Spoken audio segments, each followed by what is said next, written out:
Billionaire husband's secret trip to Paris with Mistress revealed by his pregnant wife. Shocking ending.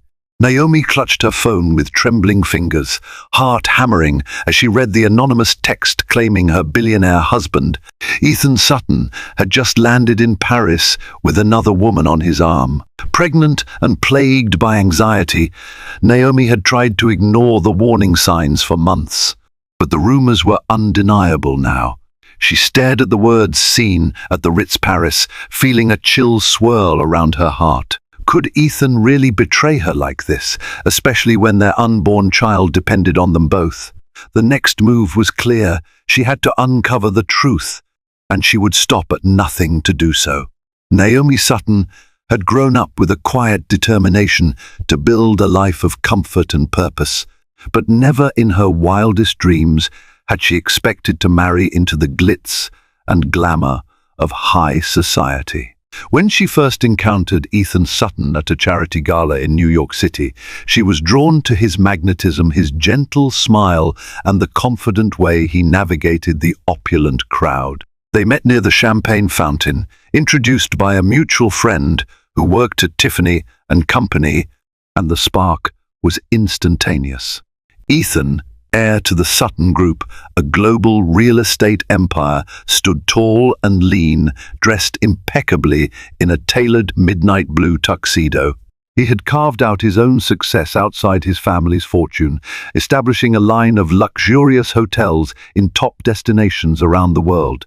Impressed by Naomi's calm demeanor, unaffected by wealth or status, he pursued her from that moment forward. Within a year, Ethan proposed to her in a private garden overlooking the Hudson River, complete with a ring he had designed himself set with a single, gleaming diamond. Their engagement story was the talk of society pages. From the outside, their marriage appeared to be a fairy tale. Lavish vacations in the Maldives, close friendships with Hollywood celebrities, and a New York penthouse that boasted floor-to-ceiling windows offering a breathtaking view of Central Park. Naomi and Ethan seemed to have it all. But beneath the sheen of perfect happiness, cracks had started to form. While Ethan's ambition fueled him to constantly expand their empire, Naomi felt him slipping further and further from her. He attended back-to-back business meetings, took last-minute flights overseas, and became evasive whenever Naomi asked too many questions. When Naomi discovered she was pregnant, she believed it would be a turning point for their relationship. She fantasized about cozy nights spent picking out nursery furniture, Ethan excitedly placing his palm against her growing belly as they both bonded over the miracle of new life. Instead, Ethan seemed to grow more distant. He offered half-hearted smiles when she brought up baby names and was never around to accompany her to obstetric appointments. Something was amiss. "Hey, honey, will you be able to attend the ultrasound appointment next Friday?" Naomi had asked one evening, her tone filled with a hopeful lilt. Ethan glanced at her from across the room, rifling through a sheaf of documents, his gaze flicking between her and the papers. "I'll have to check with my assistant," he'd replied. "It's a busy time, new property acquisitions in Europe." He punctuated the statement with an apologetic smile, but Naomi noticed the slight tremor of guilt in his eyes. For the rest of that night, she tossed and turned, wrestling with the suspicion that her dream marriage might be in jeopardy. Rumors began swirling in exclusive circles that Ethan had been seen with a mysterious brunette at a private art show, or that he was spending suspiciously extended weekends in Europe under the guise of business. Naomi tried to silence her anxieties, telling herself it was just tabloid fodder. After all, Ethan had built his career on forging high-level connections, which often included striking up alliances with glamorous people from the upper echelons of society. Yet one day, a single text message hit her phone like a thunderbolt. "I saw your husband at the Ritz in Paris." He wasn't alone. She stared at the cryptic words, panic igniting within her. Her intuition roared to life. Something was wrong. Something was very, very wrong. Naomi looked at the reflection of her growing belly in the mirror, tears pooling in her eyes.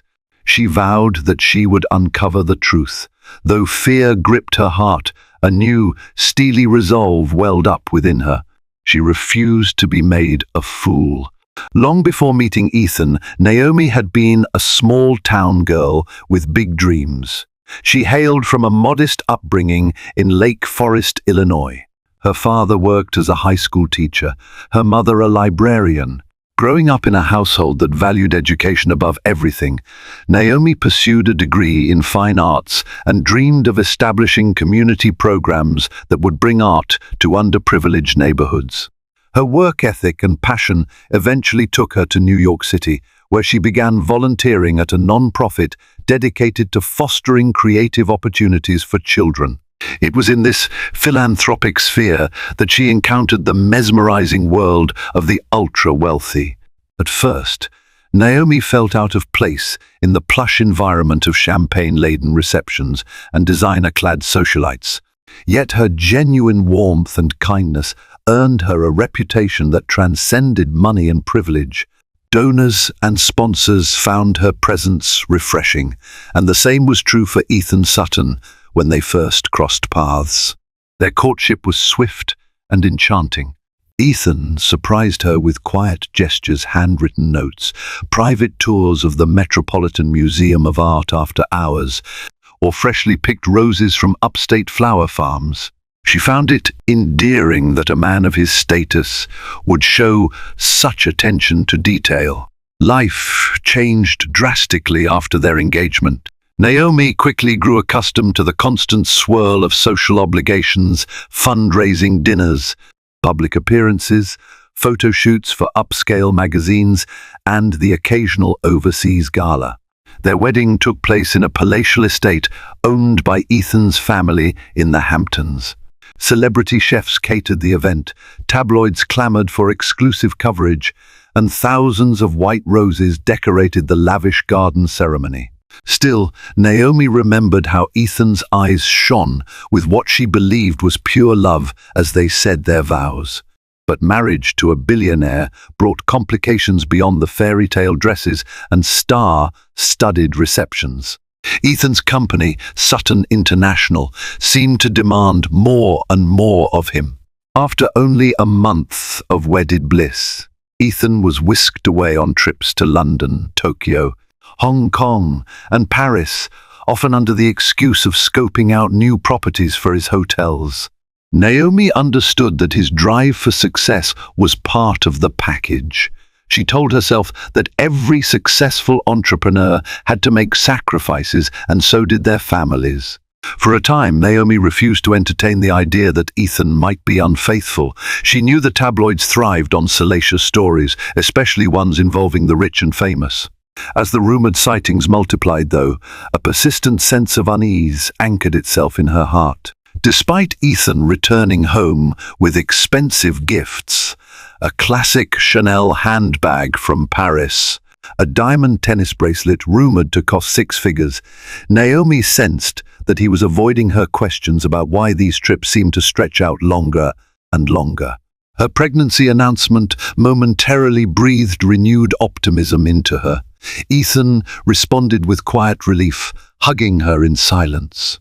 She interpreted his reaction as happiness, overshadowed by professional stress. Yet as her belly rounded, Ethan's absence in the daily details of her life only compounded her suspicion that something was gravely off. She confided in her best friend, Annabelle, who was also from Lake Forest and had moved to New York for a career in publishing. "I can't shake this feeling, Anna."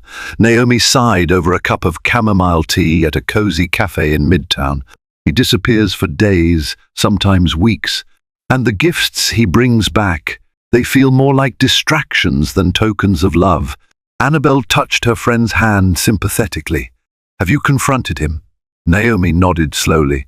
"He always says it's business, then changes the subject or claims he's exhausted. I want to believe him, but the rumors keep stacking up. Sometimes I don't even know who to trust."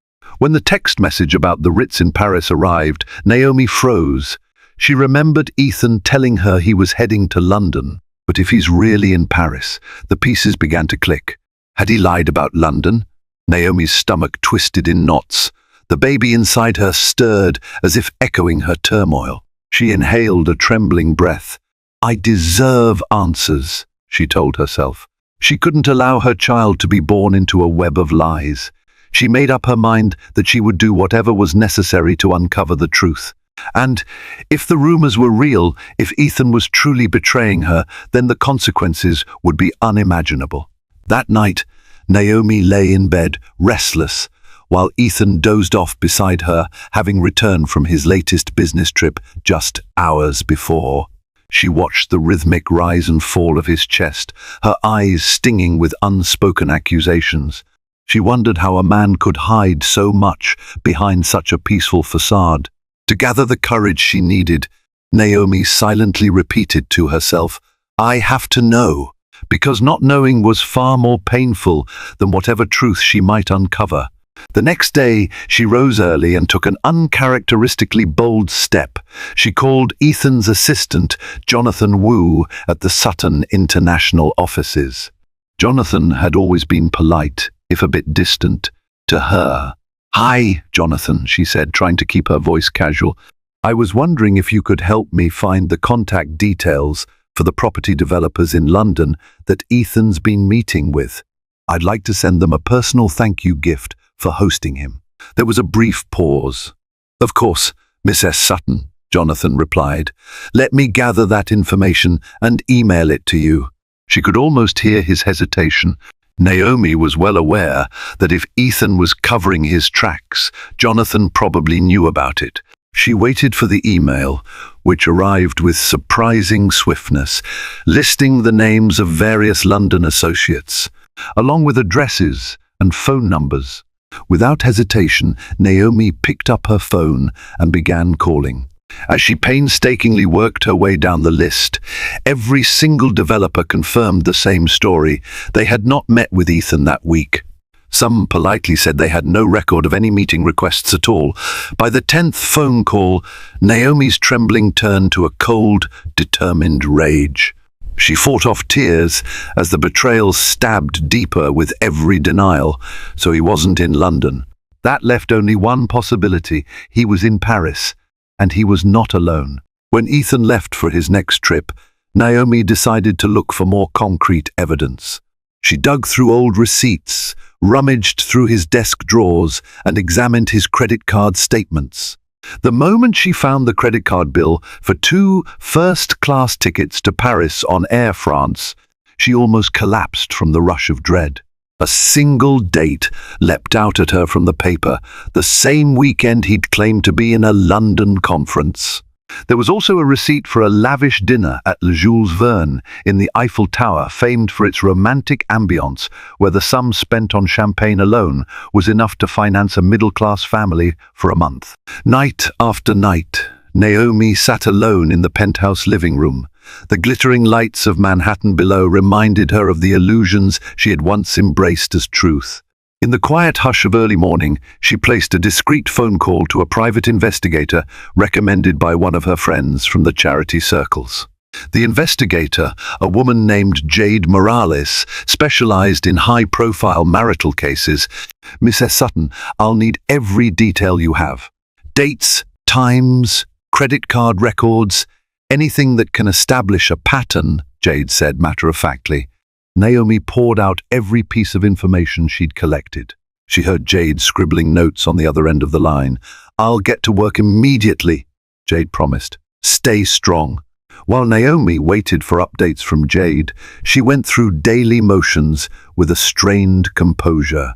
Each time Ethan returned home, Naomi felt her heart break a little more. He continued to kiss her forehead as though everything was fine, continued to pat her stomach with a fleeting grin, and continued to make vague excuses about new expansions in the works. It was all lies, carefully draped over a real estate empire that Naomi now suspected was just as hollow as his empty words. One evening, Naomi noticed Ethan's phone buzzing on the marble countertop. His phone was typically glued to him, but this time he had left it charging in the kitchen while taking a shower. Naomi's pulse hammered. Should I look? She took a breath and grabbed the phone. The lock screen showed a text message from Lauren. 2 heart emojis blinked on the screen. In a rush of desperation, Naomi tried Ethan's passcode, his birthday. It didn't work. She tried her own birthday. That failed as well. Then she tried the digits of the day they got married. The phone unlocked. Dozens of unread messages appeared before her eyes. Lauren, missing you already. When can we see each other again? Lauren, the suite at the Ritz was divine. Next time, I'm picking the restaurant. Zoe, Lauren, think of me when you're lying next to her. Naomi's breath caught in her throat. She scrolled further and found pictures. Lauren smiling in front of the Eiffel Tower. Lauren in an elegant black dress, perched on a sumptuous hotel bed. The date stamps coincided precisely with Ethan's supposed business trips. Naomi's cheeks burned with shock and fury. The phone trembled in her hand. She felt like an intruder, yet she was entitled to every single one of these revelations. Her intuition had been right. It was far worse than she had imagined. When Ethan emerged from the shower, Naomi barely managed to place the phone back on the counter. She fled to the bedroom, tears threatening to escape, and forced herself to breathe. She needed confirmation beyond any shadow of a doubt, and soon, but she also needed the perfect moment to confront him. The investigator, Jade Morales, was thorough and efficient. Within a week, she handed Naomi a folder thick with damning evidence. Photos of Ethan and Lauren holding hands in the streets of Paris, the pair dining in exclusive restaurants, and even entering the Chanel boutique on Rue Cambon, where Ethan had presumably bought his mistress extravagant gifts. Jade documented the sum of their escapades, replete with timestamps and receipts. It was all meticulously curated into an infallible dossier of betrayal. Naomi felt numb as she flipped through the pages. There they were, photographs capturing Ethan's look of contentment, his arm tucked possessively around Lauren's slender waist. The mistress was undeniably striking, tall, brunette, with a polished sophistication that suggested she might be a model or socialite. Naomi wanted to scream, but she forced herself to remain collected for the baby's sake. Adrenaline and heartbreak raged in equal measure. Later that evening, while Ethan was out once again, claiming to be at a business dinner, Naomi decided she needed to escape the suffocating walls of their penthouse. She found herself wandering into a small park a few blocks away. Passing couples pushed strollers, children giggled around a playground, and the smell of roasted chestnuts from a street vendor hung in the crisp air. She felt an overwhelming sense of loneliness as she realized how she'd fallen into a gilded trap. She was a pregnant wife, overshadowed by a man who had spun a masterful web of deceit. Sitting on a bench, Naomi recalled how Ethan's face lit up the day she told him about her pregnancy. She questioned how long he had been carrying on with Lauren. Had it started before or after I conceived? She thought about their unborn child growing inside her, innocent and full of promise. Then she pictured Ethan squiring Lauren through the streets of Paris, indulging in romantic gestures that Naomi had once treasured for herself. Rage and sorrow churned in her, but then came resolve.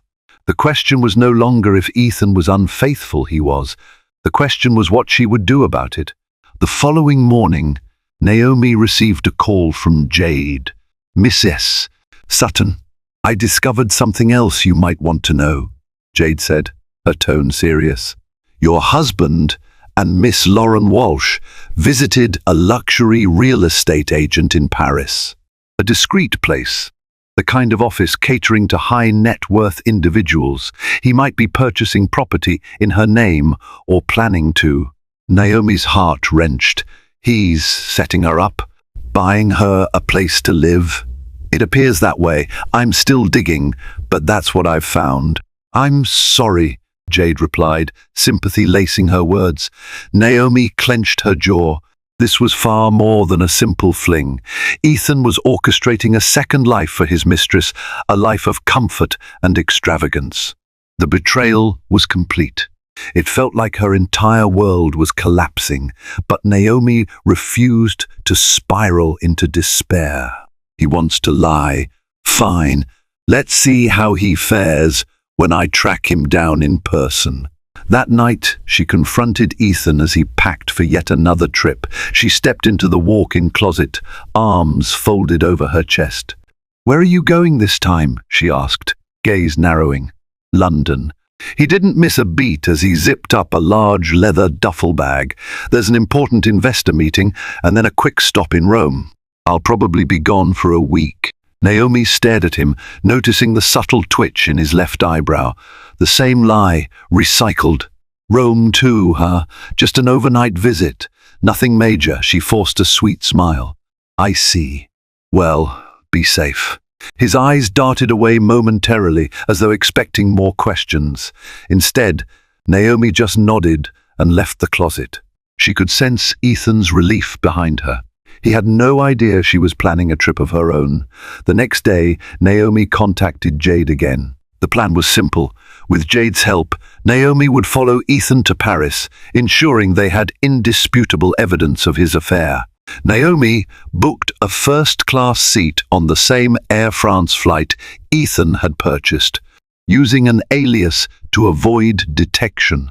She dressed in simple attire, a loose sweater that concealed her pregnancy and comfortable shoes, so she could blend into the crowds.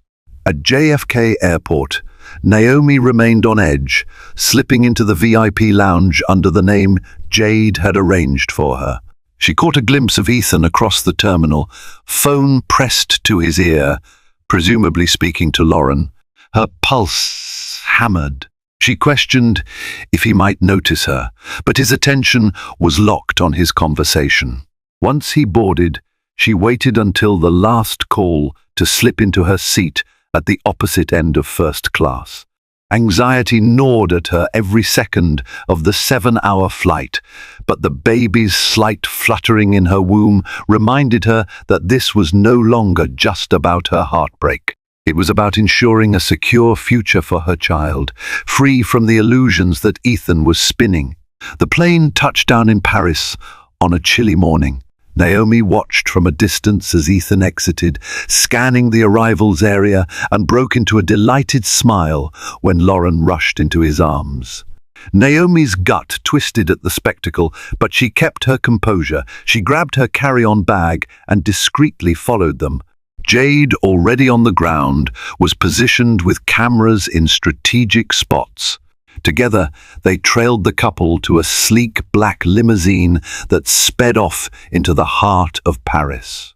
The City of Lights greeted Naomi with an unsettling mixture of dread and heartbreak. In her youth, she had fantasized about a romantic trip to Paris with her future husband strolling hand in hand along the Seine, sharing laughter over croissants in hidden cafes, admiring the grandeur of the Louvre. Now, she was following that same husband as he eagerly explored the city, but with another woman. The irony felt like a stab to her soul. Still, Naomi was no longer paralyzed by shock.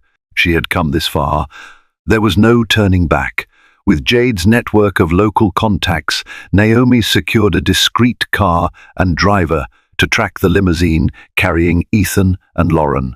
At first, the car navigated through quaint cobblestone streets, past chic boutiques and elegant Haussmannian buildings. Finally, they arrived at the Ritz Paris, an establishment famous for hosting the world's most elite figures. Naomi's chest tightened. She recalled the anonymous text message that started it all seen at the Ritz Paris. Huddled in the back seat, Naomi watched through tinted windows as Ethan stepped out, turned, and extended his hand to help Lauren exit.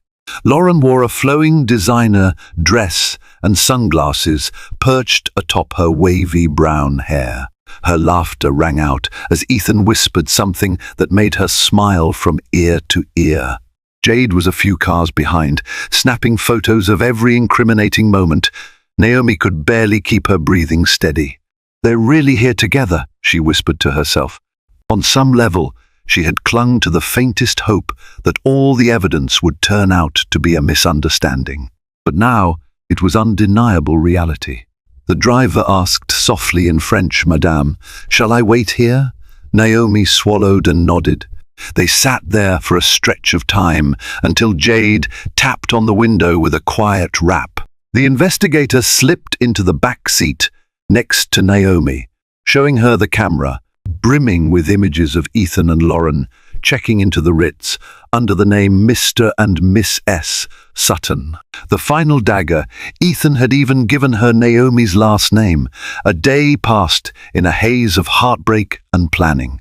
Naomi stayed in a modest boutique hotel across the Seine, consumed by swirling emotions. She had to figure out how best to confront Ethan and whether to confront Lauren as well. Jade cautioned her to remain methodical, especially now that she had the proof she needed for any legal recourse. But Naomi felt an urgency to see Ethan face to face, to catch him in the act. This was not just about finalizing a divorce or setting legal parameters. She needed closure. She needed to see the shock in his eyes when she revealed that his pregnant wife had followed him all the way to Paris. The following evening, Jade informed Naomi that Ethan had made dinner reservations for two at an exclusive restaurant near the Champs-Élysées. It was the perfect setting for a confrontation. Naomi slipped on a simple yet elegant black dress that hugged her baby bump discreetly. She arrived at the restaurant ahead of schedule, choosing a dimly lit corner table that offered a clear view of the entrance but kept her partially hidden by a column. Her heart pounded so violently she could hardly think. She sipped on water, her hand jittering against the glass. Then she saw them. Lauren entered first in a red dress that turned heads across the restaurant. Ethan followed, wearing a bespoke navy suit, looking every inch the charismatic billionaire. He guided Lauren to their reserved table just a few meters from Naomi. Naomi watched, tears threatening to spill, as Ethan leaned in to speak to Lauren. She saw the affectionate tilt of his head, recognized his gesture. It was the same intimate posture he once used when they shared secret jokes. She recalled the warmth she used to feel whenever he did it. Now it only brought on a wave of nausea. 20 minutes passed. Food and wine began arriving at their table. Naomi summoned every ounce of her courage. With trembling resolve, she rose from her seat and walked toward them. Adrenaline surged through her body, the pounding of her heart echoing in her ears. She caught the slight furrow of Ethan's brow as she stepped into his line of sight. It took him a moment to register who she was.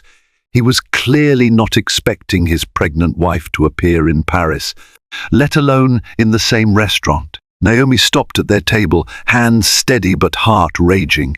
Ethan's eyes widened in horror. Lauren looked puzzled, glancing between them.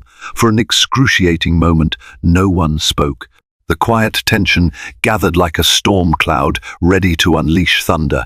"Naomi," Ethan finally breathed, color draining from his face. Naomi surveyed him, then turned her gaze on Lauren, who stared back in confusion. The entire restaurant felt as if it was holding its breath. "Ethan," she said, forcing calm into her voice, "I see you're enjoying your trip to London. Or is it Rome? I forget which lie you told me this time." Lauren's jaw dropped as her eyes darted from Ethan to Naomi's pronounced belly. She realized, perhaps for the first time, that the woman confronting them was very pregnant and wearing a wedding band identical to Ethan's. Tension crackled in the air. Other diners began to take notice, some leaning in to eavesdrop. Ethan tried to stammer something, but his words stuck. Naomi glared, feeling an unexpected wave of confidence swirl within her. "So this is Lauren," she said, turning her laser-focused gaze on the mistress. "Let me guess, you didn't know he was married? Or did you?" Lauren opened her mouth, then closed it again, her eyes flickering with guilt. Naomi sensed she might have known from the start. The hush around them was deafening, And in that moment, Naomi realized she was done being the silent, wronged wife. The time for illusions was over. The restaurant, with all its hushed conversation and candlelit ambience, transformed into a theater of shock as Naomi confronted Ethan and Lauren in front of unsuspecting patrons. Tension shimmered like electric current. Naomi felt a storm of emotions batter her, rage, heartbreak, and a maternal instinct to fight for her child's future. Yet she forced herself to remain composed. She refused to let Ethan see just how deeply he'd shattered her. Ethan's face, drained to ashen grey, his eyes wide with panic. He tried to speak words, jumbled into an incoherent stutter. Lauren, for her part, clutched the edge of the table, looking like a cornered animal. Naomi could not help but notice that beneath Lauren's polished veneer, fear flickered in her gaze. Naomi suspected that Lauren may have known about Ethan's marriage after all. The media had often featured them as a high-profile power couple. Could Lauren have been naive enough to believe his version of events, or did she simply not care? Summoning a steady voice, Naomi said, "I followed you to Paris. One have proof of everything." She nodded at the ring on Lauren's finger, an unmistakable engagement band. "So, our congratulations in order for the happy couple." Ethan reached out, his voice a hushed plea. "Naomi, please, not here." Naomi ignored him and turned to Lauren. "Did he tell you his wife is pregnant with his child? Or did he conveniently leave that detail out?" Lauren's eyes darted. She stammered. He said you weren't in the picture anymore. That you?" She broke off, obviously flustered. Naomi's lips curved into a bitter smile. "Well, guess what? I'm very much in the picture. And so is our unborn child." A ripple of disapproval circled around the tables nearby. Diners glanced over, either enthralled by the unfolding drama or awkwardly trying to mind their own business. The manager hovered at a distance, torn between intervening and allowing the spectacle to continue. Ethan abruptly rose from his chair, grabbing Naomi's wrist. "Let's step outside," he hissed, trying to contain his fury behind a forced civility. "We can talk about this in private." Naomi yanked her wrist free, her voice rose, sharpened by betrayal.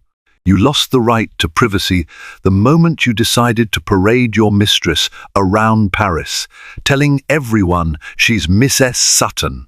Lauren stood as well, tears forming in her eyes. "Ethan, you told me." Ethan cut her off with a fierce glare, pressing a palm to his temple as though battling a migraine. The triad of them stood there, locked in a standoff. Finally, Naomi turned on her heel and strode for the door. She felt Ethan's footsteps behind her as she emerged onto the sidewalk, where the Parisian night offered no comfort, only the chilling bite of early spring air. "I can explain," Ethan said, breathless. Once they were outside, it wasn't supposed to. Naomi whirled to face him, eyes burning with tears she refused to shed. "Explain what? That you've been cheating on me, lying to me, humiliating me? Explain that you planned to buy her a property here, all while your pregnant wife wondered why you couldn't attend a single ultrasound appointment." He stepped closer. She saw the lines of stress etched into his once handsome features. "It's complicated, Naomi.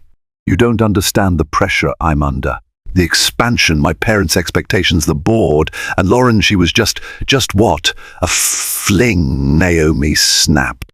"Your text messages suggest otherwise. It looks like a long-term, premeditated affair to me." He raked a hand through his hair. "I never meant to hurt you. I needed an escape. Things got overwhelming. And yes, maybe I found comfort in Lauren, but it was never meant to last. An escape from your pregnant wife?" Her tone went from furious to heartbreakingly vulnerable. "You destroyed our marriage for a cheap thrill." A flicker of guilt, or perhaps fear, danced in his eyes. "I swear, Naomi, I still love you." It got out of hand. He glanced over his shoulder, where Lauren hovered at the restaurant door, uncertain. "I told her I wanted out of it, but she threatened to go public." Naomi stared at him in disbelief. So you're blaming her now? You took her on romantic dinners, expensive vacations, used our last name for reservations. Who do you think you are fooling? Ethan opened his mouth to protest, but words failed him. In that moment, Naomi recognized that her illusions about her husband's decency had been shattered once and for all. The man in front of her was willing to twist the truth to protect himself, no matter how many people he hurt in the process. Suddenly, Jade appeared from across the street, stepping into the glow of a street lamp. She had her camera in hand, capturing the final confrontation from a distance. She looked solemn as Naomi caught her eye. Naomi was grateful for Jade's unwavering presence, someone who could validate her reality amid Ethan's endless denials. The reality of the situation settled in Naomi's chest like a weight. She was done entertaining excuses. She turned away, summoning the last dregs of her strength. "We're done, Ethan. I'm going back to the hotel. You can stay with Lauren or whoever else you want, but I won't remain trapped in your web of lies." His eyes flashed with desperation. "Don't leave me, Naomi. We can fix this." Naomi glared at him, a tear finally escaping down her cheek. "You and I both know this can't be fixed." She walked away, leaving Ethan standing on the sidewalk, uncertain and frantic. The bright city lights of Paris blurred in Naomi's vision as the final shards of her heartbreak pierced her. She felt the baby move inside her, a reminder of what truly mattered.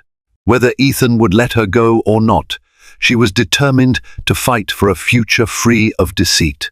The time had come to sever the toxic ties that bound her to a man who had so carelessly shattered her trust. Early the next morning, Naomi awoke in her small boutique hotel, mind reeling from the previous night's confrontation. She checked her phone and saw a barrage of missed calls and frantic text messages from Ethan. Pleas for forgiveness, half-hearted explanations, all culminating in an admission of guilt. "I messed up, Naomi. Please pick up." She ignored them. Instead, she summoned Jade and her driver to meet in the lobby. Tucked into a quiet corner beside a potted palm, Naomi declared her plan to return to New York that very afternoon. "I'll let my lawyers handle the rest," she told Jade, her voice quivering with exhaustion. "I've got all the proof I need for divorce, a custody arrangement, and anything else I might need to protect me and my child." Jade nodded, sympathy lighting her eyes. "You've been very brave, Naomi, and if you need further help locating assets, ensuring a fair settlement, I'm here." Naomi appreciated Jade's professionalism. She had never anticipated using a private investigator to confirm her husband's betrayal, but it turned out to be a lifeline. "Thank you," Naomi whispered. "I guess it's time for me to stand on my own now." Before leaving, though, Naomi needed to settle one final matter. She texted Ethan to meet her in the hotel's small cafe. She wanted a last conversation in which she made it clear that his attempts at reconciliation were futile. Ethan arrived, visibly haggard. Dark circles ringed his eyes, and his usual impeccable attire was rumpled. He looked like a man whose carefully curated life had spun out of control. The moment he spotted Naomi, he rushed forward, grasping at her hands. "Naomi, please. We have years together." He paused, glancing at her belly. "We have a child on the way." "Let's not throw that away." Naomi pulled back, spine stiff. "Stop," she said quietly. "I'm filing for divorce. I don't want anything to do with you anymore, except for what's necessary for the baby. And let me be clear, I will never forgive you for the lies, the humiliation, for making me doubt my own sanity." Ethan's voice cracked. "I'll give you anything you want. The New York penthouse, the house in the Hamptons, financial support. Just don't shut me out of our child's life." Naomi's lips thinned. "That's for the courts to decide. Don't think a wave of money can fix this. I'm not your puppet." She steeled herself, recalling the meltdown she witnessed the previous night. Perhaps he was finally realizing the gravity of what he'd done, yet she couldn't find it in herself to pity him. The heartbreak was too raw. He tried one last approach. "My parents will be devastated." The Sutton family name. Naomi clenched her fists. "Stop using your family name as a shield. That's all you've ever done. Hide behind wealth, behind your father's empire, behind your last name. You made your bed, Ethan. Now you can lie in it." She turned, ignoring the wounded look in his eyes. The man who stood before her was no longer her Prince Charming, but a liar who had disregarded his vows and jeopardized the life they had built together. Naomi refused to let her resolve waver. This was survival. This was her protecting herself and her child from further harm. That afternoon, Naomi boarded a flight back to New York, tears burning at the edges of her eyes as the plane soared above the clouds. Memories of Ethan bombarded her, their wedding dance, their plans to grow old together, the baby's future. She let the tears fall silently, each one washing away fragments of the illusions she once cherished. She felt hollow, but there was also a sense of fierce clarity. She was returning to chart a new path, a path free of the betrayal that had nearly consumed her. Upon landing, she discovered the media was already buzzing with rumors. Photos of her confrontation with Ethan and Lauren at the Paris restaurant had surfaced online.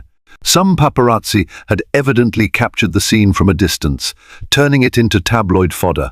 Billionaire scion caught in Paris with mistress wife conference in public showdown. Naomi braced herself for the onslaught. She was not naive about how quickly the tabloids spun sensational narratives, especially involving the Sutton name. She checked into a friend's loft in Soho, far from the penthouse she once called home. Annabelle, her dearest friend, offered unwavering support, urging her to rest and reminding her to take care of her health. Over steaming cups of herbal tea, Naomi revealed everything, tears streaming as she recounted the betrayal. Annabelle cradled Naomi's hand. "It's not your fault," she whispered. "Don't let him or anyone else make you feel like you did something wrong." In the midst of her grief, Naomi felt the baby's occasional kick, an ever-present reminder that a new life depended on her strength. She vowed to never let her child become a pawn in Ethan's twisted game, and if that meant going to war with the Sutton family over finances or custody, she was prepared. She hired top divorce attorneys, known for their ruthless expertise in high-profile cases. They assured her she had a solid advantage thanks to Jade's meticulous evidence. Naomi felt the swirl of relief and fear in equal measure. She was stepping into a fight that would likely turn the media spotlight into a searing glare, rummaging through her personal life and broadcasting it to the world. But after everything she'd endured, Naomi was done running from the truth. Meanwhile, Ethan had retreated to crisis management mode. She heard through mutual acquaintances that his father, Charles Sutton, had summoned him to a private meeting. Furious about the negative press, investors were rattled, shareholders demanded answers. And Lauren? Rumor had it she was staying in a discreet hotel, not the Ritz, presumably reeling from the scandal. Naomi gleaned no satisfaction from their downfall, only a grim acknowledgement that karma had begun to collect its debt. In the weeks following the Paris confrontation, Naomi steeled herself for the legal battle that loomed. She moved into a smaller, cozy apartment in Tribeca, courtesy of Annabelle's connections. The new space was humble compared to her former penthouse, but it was exactly what Naomi needed, a refuge from the memories of betrayal. It didn't take long for the Sutton family to unleash their lawyers, bombarding Naomi with proposals to negotiate privately. They were clearly desperate to keep the scandal contained. Naomi's own lawyers, a formidable team headed by a fierce litigator named Miranda Lowe, advised her not to cave to intimidation. Miranda reviewed the evidence Naomi had collected: photos, texts, financial records, and smiled grimly. They'll try to paint you as a gold digger or claim your mental state is compromised. But we won't back down. You're entitled to a fair settlement, and you have every right to request full custody, given the circumstances. Naomi tightened her grip on the edges of her chair. Despite her heartbreak, she felt a rush of determination. I won't let them manipulate the situation. I want what's best for my baby. Over the next few days, the negotiations ping-ponged back and forth. Ethan reached out personally, offering Naomi substantial settlements if she would agree to shared custody and sign a non-disclosure agreement. She refused to sign anything that might bind her to more secrecy. The world already knew enough to form their own opinions, so what good would a gag order serve? Behind the scenes, the media tore into Ethan, branding him the unfaithful heir. His father, Charles Sutton, made a public statement condemning his son's actions, and the Sutton International stock took a notable dip. Investors were spooked.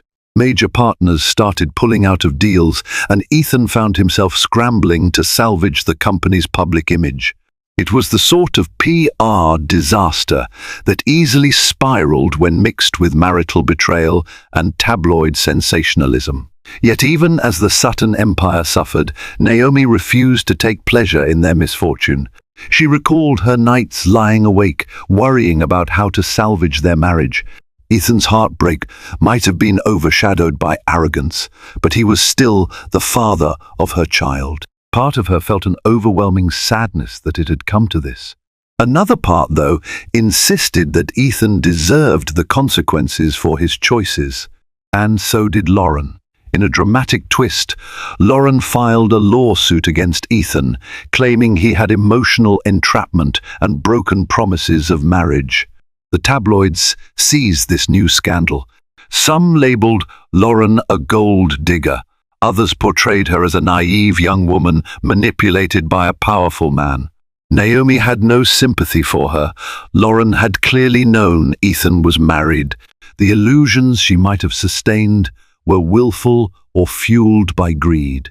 During one tense negotiation, Ethan's attorneys claimed that Naomi's presence in Paris, where she publicly confronted him, had harmed Ethan's reputation.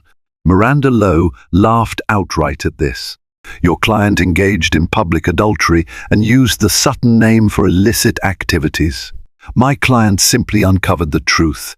You'll have a hard time convincing any judge that she's the guilty party. Ethan, appearing increasingly haggard, tried calling Naomi late at night.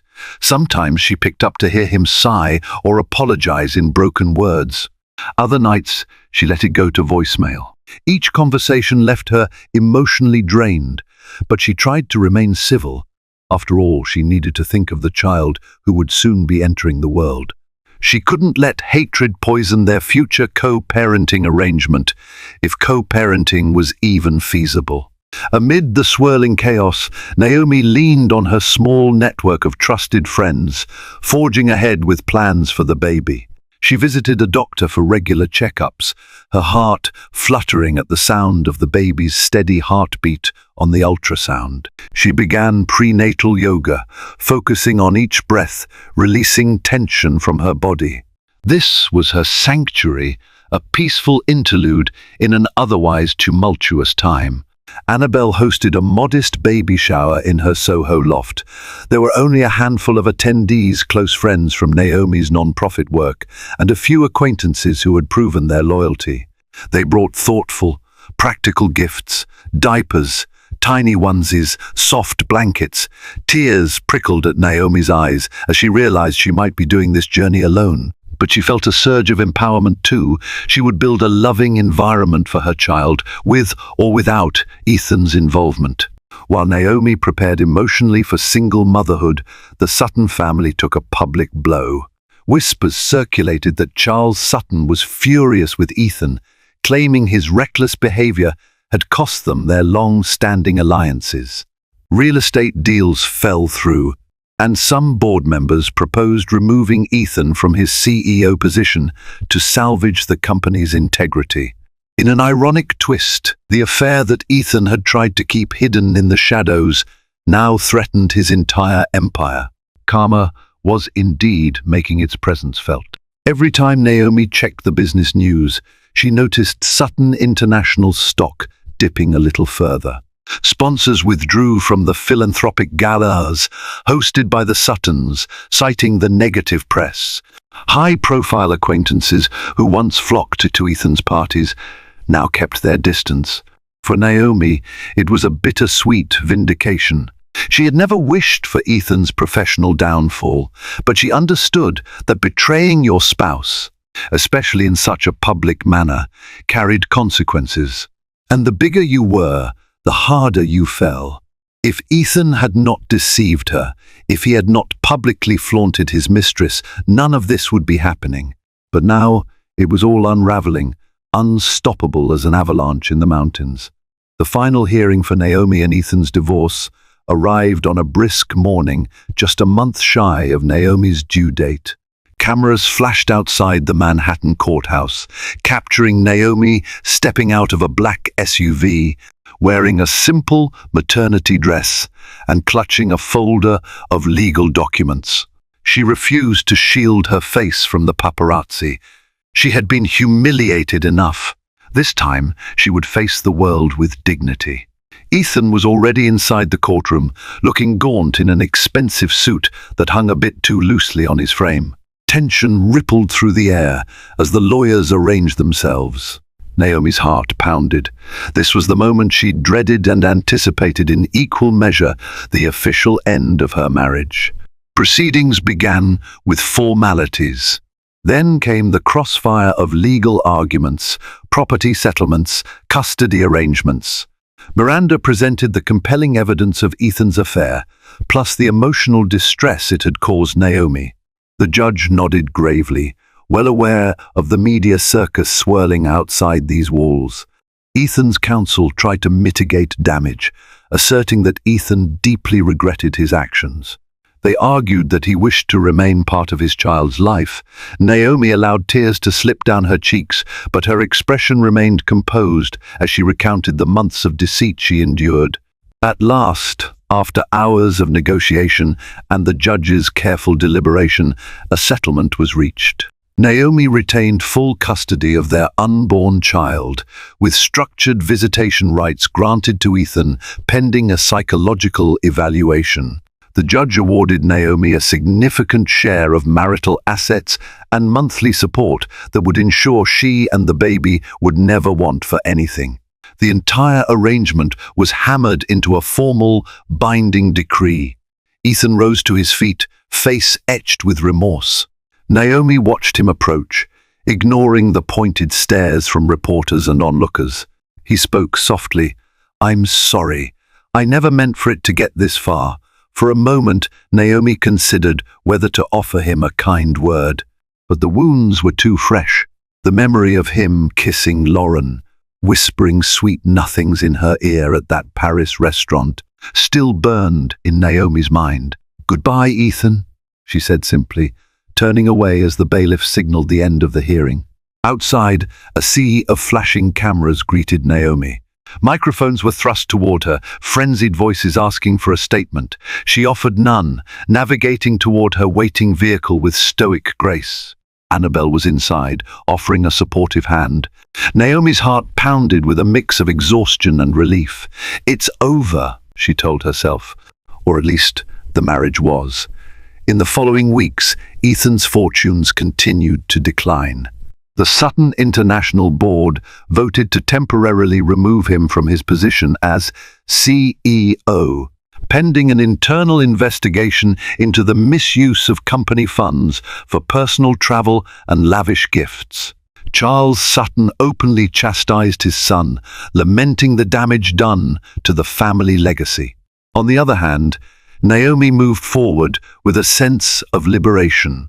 She immersed herself in final preparations for the baby's arrival, painting a soft, neutral-toned nursery in her Tribeca apartment. Day by day, she felt her spirits lift. She was forging a new identity, not as Ethan Sutton's wife, But as Naomi strong, independent, and a soon-to-be mother, the day her baby girl was born was filled with both pain and wonder. Naomi named her Ava Grace, and the first time she held that tiny bundle in her arms, every tragedy in her life seemed to recede. The hospital room glowed in the soft overhead lights. Annabelle and a few close friends stood by, tears of joy shining in their eyes. Ethan attempted to visit, sending messages that he wanted to see his daughter. But Naomi, still recovering, needed time. Instead, she sent him a picture of Ava, carefully swaddled, her delicate features bearing faint traces of the father she'd inherited them from. Ethan's replies were contrite and full of longing. Naomi remained cautious, placing Ava's well-being above everything else. Any illusions of a romantic reconciliation were gone. They would be co-parents if Ethan could prove he was stable and committed. In the quiet hours of her hospital stay, Naomi gazed at little Ava, amazed by the miracle of life. She felt a weight lifting from her heart, replaced by a deep conviction that she and her daughter would flourish. There would be love in Ava's life, a love untainted by deception. As she prepared to leave the hospital, Annabelle helped Naomi pack the baby's belongings. Together, they stepped into the crisp air outside, where a few reporters still lingered, hoping for an image of the newest Sutton heir. Naomi shielded Ava gently. She thought of the past year and how it had tested her in unimaginable ways. Yet here she was, stronger, motherly, determined to safeguard her family. Karma had indeed claimed its debts.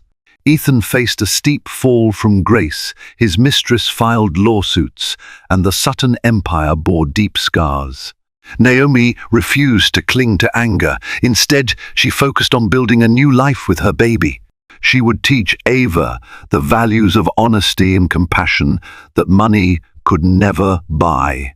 And if Ethan truly wanted redemption, he would have to earn it the hard way. And so ends this tumultuous tale of a seemingly perfect billionaire marriage, unraveled by lies and betrayal in the romantic city of Paris. Naomi's journey demonstrates that even in the darkest moments, we can find the strength to stand up, protect our own, and begin anew. We watched Ethan face the consequences of his choices, his grand empire shaken by scandal and disloyalty, proof that nobody is invincible when truth demands a reckoning. If you've been captivated by Naomi's resilience and the dramatic twists that turned her life upside down, please consider showing your support. Like this video to let us know you enjoy these powerful stories of heartbreak and redemption. Share it with friends who appreciate an intense, dramatic saga, and subscribe to our channel for more riveting tales. Your engagement helps us continue delivering stories that remind us all of the power of truth and perseverance.